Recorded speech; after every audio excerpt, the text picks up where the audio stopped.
फांसी दो, फांसी दो, फांसी दो। असली दोषी कौन है जो दिल्ली में मौन है? पहाड़ की ही बेटी नहीं, वो पूरे हिंदुस्तान की बेटी है।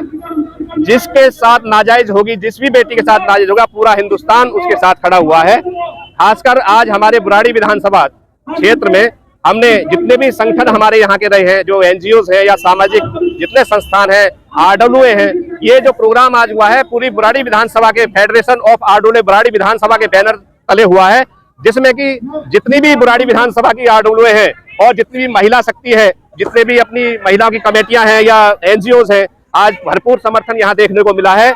मैं नमन करता हूँ इन लोगों को कि वो अंकिता की लड़ाई को लड़ने के लिए आज सड़कों पर उतरे हुए हैं। मैं धन्यवाद करता हूँ इन लोगों को, ये साबित कर दिया है इन लोगों के अभी ये लोग जिंदा हैं। जो लोग इस मुहिम में शामिल नहीं हुए हैं, वो लोग जो है ये साबित कर रहे हैं कि उन्हें किसी से कोई लेना देना नहीं है, जबकि अंकिता सब पूरे देश की बेटी है। उसकी लड़ाई हर वर्ग को लड़नी चाहिए, हर जातिवाद से और क्षेत्रवाद से उठ करके हमें इस लड़ाई में रहना चाहिए और इस लड़ाई के खिलाफ हमें आवाज उठानी चाहिए, क्योंकि जो केंद्र में सरकार है, वहां प्रांत में भी उत्तराखंड में भी बीजेपी की सरकार है और सेंटर में भी जो सरकार है वो बीजेपी की है। अब वहां पे जो कहाँ न्याय की उम्मीद आप कहाँ रखते हैं? न्याय की उम्मीद जब होगी जब उसकी कोई निष्पक्ष जांच की जाएगी, क्योंकि जितनी भी एजेंसियां हैं, चाहे ईडी हो या सीबीआई हो, सारी एजेंसियां सरकार के दबाव में हैं और वो जो चाहेंगे वो फैसला कराएंगे। तो मेरी मांग सिर्फ ये है कि जो केंद्र सरकार है वो सुप्रीम कोर्ट के जो रिटायर्ड जज हैं उनकी निगरानी में ये जो है जांच होनी चाहिए। उत्तराखंड की बेटी के साथ साथ सारे पूरे देश की बेटी है और उनके साथ न्याय होना चाहिए। जब तक न्याय नहीं मिलेगा हम चुप रहने वाले नहीं है। इनको नहीं है,